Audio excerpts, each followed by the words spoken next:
Alrighty, now we'll get into the DM question of the week, which is a pretty interesting one. Today is how to use random tables. And you're like, wait, what? Like, what is that? So when you open most... How do you not know what that is? But yeah, go ahead and tell them. Talking about the new people. Oh, right. Yeah. Sorry. If you're new, yes, there's things called random tables, which are what? Basically, when you open a book of D&D, you smile out of all of the knowledge that it gives you. But when you lack the knowledge or the ideas for something in your world, the D&D books will provide for you.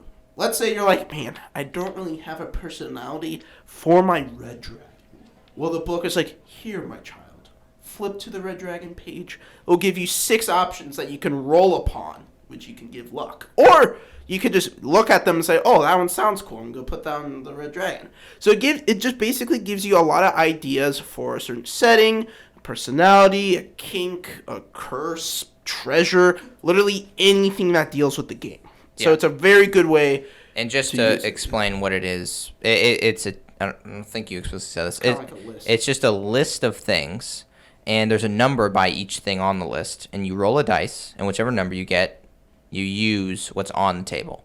Now that's the intended purpose of a random table. You can use it in other ways as well. Mm-hmm. So me and you, Ethan, we definitely use random tables. I have found you seem to use them a lot more than I do. I'm not sure. But I've seen you kind of rolling random tables before. I've seen you kind of have them with you. Well, I very rarely ever bring them to the table. I only use them for random encounters, which they were mostly used for. Because you're like, okay, they're walking on the sidewalk, Griffins, kill them, Like okay. Quick stuff. So why don't you go ahead and tell them how you use it, and I'll tell you kind of and then I'll go through mine. Okay, so basically, if I'm lacking ideas for creating a person, NPC, or a monster, or a situation, I will just look at the table first. If I see any of them that seem like a good idea, that I really like, I'm like, oh, that would be very interesting. I'll use that. I don't even have to roll. But some people like to roll, just like, let's let fate decide, Yeah. So like for the random for the random tables, one of them is literally my favorite one. It's like if you're in the Arctic, which one is like what are some good ones? And it gives you some really cool ideas. Like there's one which is like you see just this dead guy sitting on this chair, like in the middle of the tundra. You're like, what the heck is this guy doing? Okay. Once you walk up, you realize it's a saddle on an ancient white dragon. That comes from the snow. The dragon's alive, the person's dead. Oh, but God. the dragon thinks the person's still alive. Oh. See, so like you could just pull that. That's from one of the game books. That's interesting. Another one is like a frost giant riding a mammoth. Mm. That's really sweet. I was like, I never thought of that. That would be sweet. Well, other ones are pretty simple. It's like, oh, bandits come. And you're like, okay. Yeah. But like it So just draws saying, a lot of inspiration. Yeah. So you use it in your prep, or do you use it? I use it mostly in my prep, but when they're like, we're going to the tavern, I'm like, well, I don't want to make it boring. Let's throw something like random. When they do something you haven't prepared for. Yeah, exactly. That's what they're mostly used for. But let's say they're going to the tavern. One might be you see a beggar, or if you roll, you see a kid kicking a beggar. If you roll again, you see multiple kids kicking a beggar. Okay. Or the beggar's kicking the kid. Random stuff, or like a Everyone's thief is kicking everyone. Or a thief is stealing from a weaker person. Or you can throw it in like what the city is like. You're like, how can I make this city interesting? You can make it where everyone's hates each other, or you can make it where everyone's in harmony. Or if you think of a ruler, you're like, I don't want this ruler just to be a tyrant. How can I make him interesting? Maybe the ruler's like super paranoid. So it just gives you all these ideas of a full list, and you use every dice, so you can go from 1d4 to 1d100. Which the 1d100 curses are my favorite. Oh yeah, curses are fun. Curses are just fun. Curses are the ones that I do genuinely kind of like to just do randomly. Yeah. I like to just tell everyone, all right, we're rolling. Just so if they get something really bad, it's not like me being evil. You know what I'm saying? Yeah, exactly. I want them to get something kind of bad, but I don't want to be evil. I mean, some are pretty funny. Like one is like you literally like cannot talk to people, So you have to be mute the entire game. That's Which rough. is rough, yeah. Except describing what you do. Yeah, okay. Yeah, that's pretty good.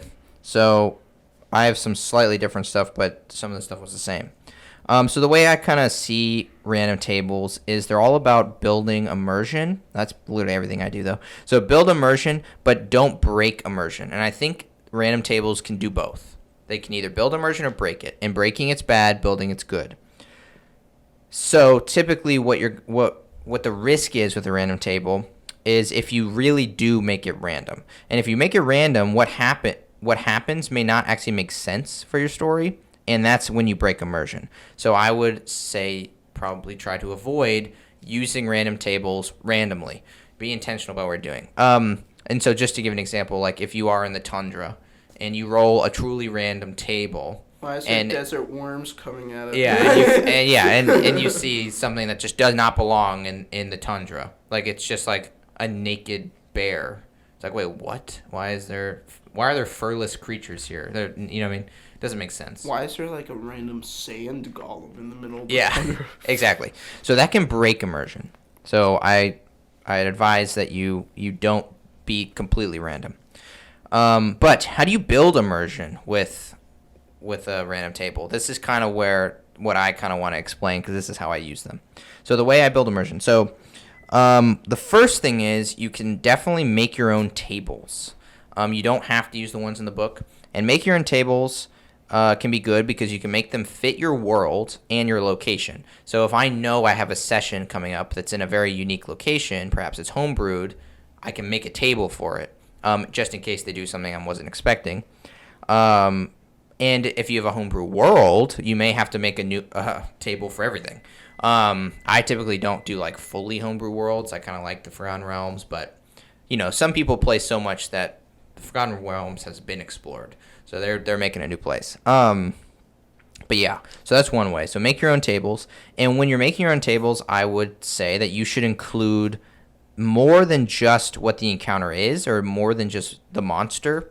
You should definitely include a little bit of backstory and context to this monster. So instead of saying like, they're in the forest. Okay, they encounter, 2d4 goblins. Say they encounter 2d4 goblins that are, searching for a goblin that ran away, and they're actually not here to fight. They just want information. But if the party doesn't give it to them, they might fight. So one thing to take from this is you don't always need combat encounters. Like definitely on your table, include non-combat encounters. And if it is a combat encounter, make sure it makes sense. You know what I mean? If you just say 1d or 2d4 goblins, and then that doesn't really fit, and there's no goblin tribes anywhere near and all that stuff, then you're breaking immersion instead of building it. So anyway, one way to really use random tables is to make your own. And you can make them quirky too. Like when you're putting in the prep here, make those encounters quirky by like giving the goblins their own unique little motivations, and perhaps you even write like one of the goblins is like lost an arm and like it was in the fight when the one was escaping or something, and so you have this like armless goblin, and that just makes the encounter feel less, oh, you just rolled for the number of goblins we're fighting. You know what I mean? It feels like it's interesting. It's not just monster. You know what I mean? It's an interesting encounter. Yeah, or there's some which are like, if you don't know what name to give one, there's a whole list in the Xanathar's Guide of names from different cultures, elf name. It's just like, it's very good just to draw, like, ooh, that sounds good. You know what I'm saying? It's pretty cool stuff, yeah. I typically use my computer when I'm DMing. So I normally go to, like, fantasy names, and I just randomize it, and it's right there. So I'll just pick a name real quick if I'm not prepared. But, yeah, the books work, too. Yeah. Okay. This is another thing I'm going to tell you guys probably to avoid, and that's to avoid randomizing important plot events. This sounds obvious, but I'm just going to talk about it anyway. People do that? Well, so, like, an important plot event to me is basically, like, any bigger combat encounter. Because that's, like, you're going to spend an hour on this fight. You know, don't make it random. Make it, like, purposefully fun. You know what I'm saying? And because there's a big difference between, like, randomizing the loot in a random chest than there is, like, your boss fight. You know what I mean? Like, that's just, I just don't think you should be randomizing it at all when you're talking about real plot, because your players sandbox is fun, but D&D can be a lot more fun if you have a sandbox that also has an underlying plot. It can be a mixture of both, which is like the best. That's the ideal situation. So don't randomize important things. Just don't do it. Okay. And so this next thing I want to talk about is related, and that's don't compromise a strong plot for randomness. And the reason people might be compelled to do this is because randomness does make the game feel a little more fun. Because the world is random, and as players, if you know that your DM isn't 100% in control, and that technically anything could happen, that does make things a little bit more exciting. Level 1 adventures? Is that the Tarask? And the DM's like, I'm sorry, guys, I just rolled poorly. And so if the players feel like that can happen, it's more fun.